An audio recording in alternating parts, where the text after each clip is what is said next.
차를 구매하게 된 이유는 제가 셀토스를 고른 이유는 그렇게 큰 것도 그게 다예요. 제가 선택한 옵션은 어쩔 수 없이 그래비티로 올라왔죠. 서비스를 어느 정도 받을 수 있을 것인가. 저는 초보운전이고 이 세상은 위험하고 왜 차는 안 나오지? 안녕하세요, 려진입니다. 오늘은요, 제가 차를 조금 여러분들이 궁금해할 수 있는 부분이라고 생각이 되어서 궁금해하실 것 같은 부분들을 모아서 영상을 촬영해보도록 하겠습니다. 먼저 제가 차를 구매하게 된 이유입니다. 제가 차를 구매하게 된 이유는 여러분들도 아시다시피 제가 일본에서 한국으로 귀국을 해서 재택근무를 집에서 했기 때문에 솔직히 차가 필요가 없었어요. 출근을 해야 되는 것도 아니었기 때문에. 그러니까 제가 급하게 결정된 제가 한국에 있는 회사로 이직을 하게 되면서 거기 위치가 시골이기 때문에 좀 차를 타고 가야 되는 그런 곳이었어요. 제가 고향으로 내려와서 이제 취직을 한 거기 때문에 차가 없이는 갈 수 없는 곳이에요. 뭐 버스를 타고 갈 수는 있겠지만 뭐 차 타고 가면은 한 10분 이내로 갈 수 있는 거리가 이제 버스를 타고 가게 된다면은 뺑 돌아서 거의 1시간 이상을 이제 버스에 의존을 해야 하기 때문에 이게 내가 이 회사를 들어가면은 차가 꼭 필요하겠구나라는 생각을 했어요. 그래서 이제 차를 구매하겠다라는 생각을 갖고 이제 찾아봤죠. 차를 처음에는 중고차를 알아봤어요. 왜냐하면은 차가 지금 바로 필요한 거였기 때문에 지금 바로 나올 수 있는 차는 중고차밖에 없지 않나? 뭐 찾으면 있겠지만 저렴하게 이제 초보니까 중고차 사서 타고 다니다가 나중에 돈 많이 벌어서 새 차 사야지라는 생각이 있었어요.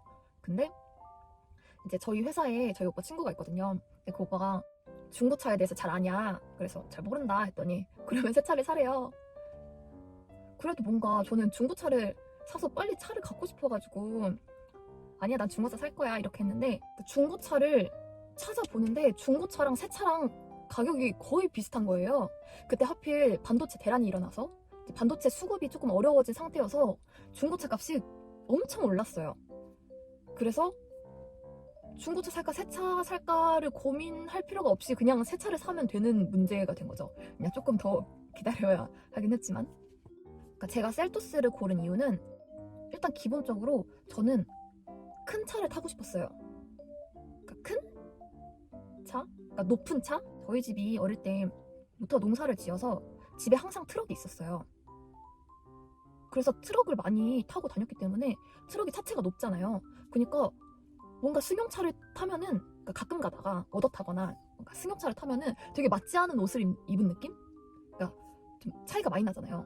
트럭을 위에서 이렇게 내려다보는데 승용차는 밑에서 이렇게 가는 느낌이어서 살짝 저한테는 좀 어색했던 것 같아요. 그래서 승용차는 찾아보지 않았던 것 같아요. 그래서 이제 기본적으로 SUV를 찾아봤는데 이제 SUV 안에서도 제가 또 그 차를 찾아볼 때는 완전 생 초보였기 때문에 좀 큰 차를 좀 운전할 자신이 없었어요. 그러니까 높은 차는 원하는데 또 엄청 큰 차는 또 무섭고, 또 저희 오빠 차가 필리세이드인데 이제 그 차를 타봤어요. 운전한 게 아니고 옆에 타봤는데 굉장히 크더라고요. 그래서 그렇게 또 큰 것도 막 안 되겠고, 그리고 또 오빠가 소렌토를 추천했나? 하여튼 이것보다 윗단계인 애를 추천을 했었는데 저는 그것도 크다고 생각을 한 거죠. 그래서 나는 소형 SUV를 탈 건데 그 중에서 제일 큰 거를 타자라고 생각을 해서 이제 그때부터 찾아봤죠. 그랬더니 이 셀토스가 인기가 가장 많고 내부가 가장 넓었어요. 네, 그게 다예요. 되게 제가 좀 단순해요. 그리고 그 10.5인치 내비 맞아요. 이것 때문이에요. 이것 때문이다. 맞아요. 이게 제일 저한테 매력적으로 다가왔어요. 근데 실상 지금 차를 타면서 이 내비 보는 게 좀 불편해가지고 그 헤드업 디스플레이 사용하거나 아니면 휴대폰 내비를 많이 보거든요. 아무튼 저는 이 넓직한 화면이 굉장히 마음에 들어서 얘로 결정했어요. 맞아. 그랬다. 셀토스로 결정하고 나서 옵션을 막 찾아봤어요. 어떤 옵션을 넣어야 할지. 제가 선택한 옵션은 일단 외관은 화이트, 스와펄이었던 것 같아요. 스와펄. 그리고 내장은 그레이. 그리고 옵션이 보스 사운드, 드라이브 와이즈, 하이테크, 썬루프 이렇게 했어요. 그리고 시트 색상을 그레이로 하려면은 그래비티 등급까지 올라가야 시트 색상을 그레이로 할 수가 있어요. 그렇기 때문에 저는 시그니처 외관이 더 마음에 들었거든요. 근데 어쩔 수 없이 그래비티로 올라왔죠. 그리고 썬루프도 제가 고민을 굉장히 많이 했어요. 왜냐하면 썬루프가 생각보다 크지도 않고, 그리고 이제 썰루프를 넣을까 말까 고민하시는 분들이 유튜브를 많이 찾아보실 거라고 생각을 해요. 근데 대부분 뭐 풍절음이라던가 뭐 사고 났을 때 위험하다 등등 좀 안 좋은 이야기가 좀 많았어요. 그래서 포기해야겠다 마음을 먹었죠. 근데 기아 대리점 방문 전에 사람들한테 얘기를 좀 많이 듣잖아요. 근데 지금 안 넣고 나중에 후회해서 다시 넣으려고 하면은 돈이 더 많이 깨진다는 거였죠. 그리고 어차피 할 거 그냥 하고 싶은 거 다 넣어라 라는 얘기를 들어서 아마 이게 40만 원? 이었던 것 같은데 아닌가? 40만 원 돈 됐을 거예요 썰루프가. 그래서 어차피 다 때려 넣은 거 그냥 썰루프까지 넣어버리자. 썰루프 이렇게 열고 얼마나 상상의 나래를 펼치면서 그래 좋겠지 라는 생각으로 그냥 다 넣었습니다. 그래서 저는 하이컴포트 빼고는 다 넣었어요. 사륜이랑 하이컴포트 그거 빼고는 다 넣었어요. 하이컴포트? 응?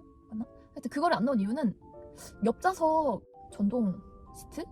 뭐 그런 거나 아니면은 휴대폰 충전되는 곳이 또 따로 있고 하여튼 그 옵션은 솔직히 저한테 막 필요가 없었던 것 같아요. 그래서 그냥 그건 과감하게 빼버렸습니다. 옆좌석 동전 시트는 솔직히 혼자 타고 다니는데 옆좌석에 사람이 앉으면 또 얼마나 앉겠습니까? 여튼 그렇게 해서 저는 보스 사운드, 드라이브 와이즈, 하이테크, 썰루프 이렇게입니다. 지금은 옵션 이름이 조금 바뀐 걸로 알고 있어요. 근데 전 옛날 거기 때문에 참고해주세요. 그리고 제 예전 영상을 보시면은 그 대리점 방문해서 여러 개의 뭐라고 하지? 견적서? 하여튼 여러 곳을 방문했다고 제가 영상을 하나 올렸던 게 있어요. 이제 그때 한 4-5군데를 다녀왔고 그리고 저는 그냥 견적과 솔직히 견적보다는 저는 옵션을 완전히 생각을 하고 갔거든요. 어차피 하나 빼고 거의 풀옵션인데 솔직히 생각하고 말 것도 없었고 저는 확고했어요. 나는 이거 옵션 넣고 이런 차를 만들 것이다 라는 생각이 확고했기 때문에 뭔가 제가 추천을 받고 그러려고 간 건 아니었어요. 저는 이렇게 확고했기 때문에 추천보다는 제가 여기에서 차를 구매하면은 서비스를 어느 정도 받을 수 있을 것인가에 대한 질문을 하기 위해서 방문을 한 거죠, 솔직히. 그래서 직영점에 갔을 때는 사람들이 얘기한 거와 같이 많이는 해줄 수 없는 상황이라고 그분께서도 말씀을 하셨어요. 그래서 그렇구나. 그래서 일단 가서 이제 뭘 해주신다고 하셨는지를 이렇게 적었어요. 그러니까 솔직히 적는 척을 할 때도 있긴 했거든요. 뭔가 꼼꼼해 보이려고. 이제 거기에서 이제 서비스 얘기를 이제 다 듣고 왔죠. 그 5군데 안에서 서비스를 굉장히 잘 주신다고 하시는 분이 계셨어요. 이제 뭐 지인들한테 소개도 해줘라 라면서 그러니까 전 잘 모르니까 지금 생각해보면 좀 두루뭉술하게 이렇게 뭐 좋은 걸 해주겠다 라고 말씀을 하셨던 것 같아요. 근데 그때 모르니까 좋은 거 해준다고 하니까 정말요 감사합니다 이랬었죠. 근데 지금 생각해보니까 잘못했다가는 덤탱이를 맞을 수도 있었을 상황이지 않았을까. 왜냐하면 구두로 했던 것 같기도 하고 무언가를 이 모델을 해주겠다가 아니고 알아서 좋은 걸 해줄게 라고 이렇게 얘기를 하셨기 때문에 저도 이렇게 팔랑귀여가지고 이제 휩쓸릴 뻔했죠. 무튼 이제 신신당부를 해주셨어요. 우리 직원 생애 첫 차다 잘해줘라 이런 얘기를 해주셨기 때문에 원하는 게 있으면 다 말해보라고 하시더라고요. 그래서 제가 될지 안 될지도 모르는 서비스를 그냥 막 얘기했어요.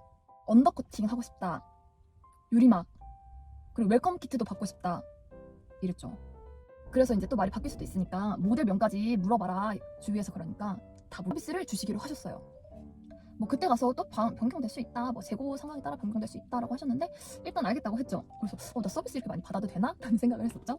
근데 이제 결국에 제가 받은 서비스는 일단 블랙박스를 제가 15만 원 추가해서 아이나비로 바꿨어요. 최근에 나온 거. 그러니까 저는 초보운전이고 이 세상은 위험하고 그러니까 좀 좋은 블랙박스를 갖고 있어야겠다라는 생각을 해서 블랙박스를 바꿨고요. 15만 원 추가해서. 그리고 썬팅은 제가 반사필름 싫다 그랬어요. 뭔가 흰 차랑 안 어울릴 것 같고 저는 검정색이 좋아가지고 그랬더니 거기 딜러분께서 반사필름이 더 좋은 건데 라고 하시더라고요. 그래서 저는 그냥 비반사로 할게요 라고 하면서 언더코팅은 살짝 말이 좀 많아서 언더코팅 빼고 그냥 필름 업그레이드 해주시면 감사하겠습니다 라고 해서 이제 업그레이드를 해주셨어요. 근데 시간이 점점 길어지니까 화가 막 났어요. 왜 내 차는 안 나오지? 뭐 비인기라서 그렇다라고는 하시는데 그래도 너무 속상한 거예요. 그리고 또 반도체가 또 수급이 안 돼. 그래서 더 밀리고 지금도 밀려서 못 받는 분들이 굉장히 많은 걸로 알고 있어요. 파이팅! 무튼 그래도 저는 이번 연도 지나기 전에 받아서 정말 다행이라고 생각을 했고 셀토스를 지금 한 달 동안 타면서 그 그레이 시트의 이염을 걱정하시는 분들이 굉장히 많으셨던 것 같고 저도 좀 그런 타입이었거든요. 괜찮을까? 근데 뭐 좋으니까 상관없지. 그러니까 더러워질 거 알고 있고 더러워지면 닦으면 되잖아요. 어차피 내 차인데. 안 그렇습니까? 뭐 저는 이 시트를 선택해서 후회하는 건 없고요. 그리고 굉장히 만족하고 있습니다. 그리고 여기 대시보드 커버는 솔직히 다른 분들이 말씀해 주셨던 것처럼 이게 반사돼가지고 좀 살짝 거슬리긴 해요. 근데 예쁜 건 포기할 수 없고 이제 나중에 더 거슬리게 된다면은 바꿔야겠죠? 근데 아직까지 바꿀 생각은 없어요. 그리고 핸드커버 저는 괜찮아요. 뭐 손이 따뜻해지겠냐 라고 걱정을 하시는 저희 어머니도 계셨지만 나름 따뜻해요. 그리고 내부 공기가 따뜻하기 때문에 솔직히 손이 시렵지도 않고, 그리고 저는 항상 이제 추울 때는 미리 시동을 켜놓기 때문에 그냥 따뜻하게 차를 타고 있습니다. 네. 아무튼 너무 제가 간단하게 이렇게 얘기한 것 같아서 나중에 이 차로 다시 돌아올게요. 감사합니다. 안녕.